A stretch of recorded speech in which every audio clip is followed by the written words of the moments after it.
قریش۔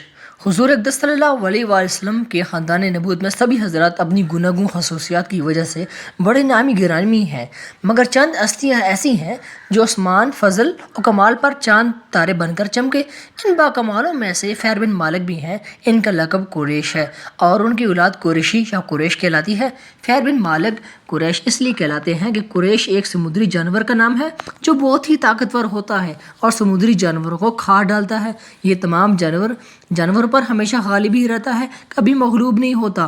چونکہ فہر بن مالک اپنی شجاعت اور خودداد طاقت کی بنا پر تمام قبائل عرب پر غالب تھے، اس لیے تمام اہل عرب ان کو قریش کے لقب سے پکارنے لگے۔ چنانچہ اس بارے میں شمرہ بن عمرو عمیری کا شعر بہت مشہور ہے کہ جو کہ عربی زبان میں لکھا ہے، یعنی قریش ایک جانور ہے جو سمندر میں رہتا ہے، اسی کی بنا پر قبیلہ قریش کا نام قریش رکھ دیا گیا۔ حضور صلی اللہ علیہ وسلم کے ماں باپ دونوں کا سلسلہ نسب فہر بن مالک سے ملتا ہے، اس لیے حضور صلی اللہ علیہ وسلم ماں باپ دونوں کی طرف سے ہی قریشی ہیں۔